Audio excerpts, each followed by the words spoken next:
Attention, soyez prêts.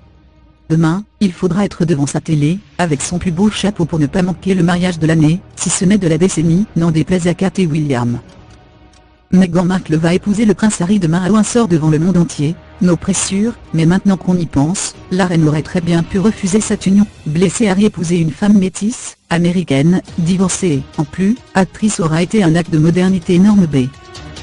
Oui mais, pourquoi a-t-elle donné son accord? Déjà, il faut savoir que la reine doit toujours donner son accord. Toujours. Pour vous donner une petite idée de l'ambiance à Buckingham, on n'a rien trouvé de mieux qu'une petite citation de Stéphane Bern en personne, parce qu'il aime les références en la matière. B, il y a Dieu et ensuite, il y a la reine B. Voilà, simple, concis et efficace. Donc évidemment, Kate et Elizabeth devaient être d'accord, pour que le couple puisse envoyer ses faire-part. D'abord, il faut savoir qu'Harry n'aura jamais accès au trône B, avant lui il y a son père Charles, son frère William et pour finir, George, Charlotte et Louis.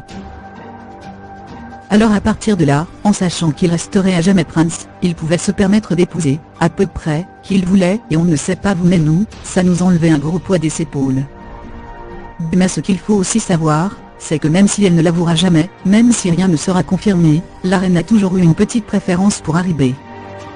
En d'autres termes, elle adore son petit-fils, mais cela ne veut pas dire que ce n'aime pas William, entendons-nous bien. Mais parce qu'Harry a vécu le pire, comme son frère, parce qu'il a mis des années à se remettre du décès de ses mères, sa grand-mère aura peut-être un peu plus tendance à le protéger. Harry est le plus drôle, il fait même rire la reine en public, le plus accessible mais aussi, le plus sensible. Alors quand enfin il a trouvé la femme qu'il voulait épouser, vous pensez bien que la reine n'allait pas se mettre en travers de son chemin. Un courtisan m'a raconté que la reine a confiance en ses petits-enfants, écrit l'auteur.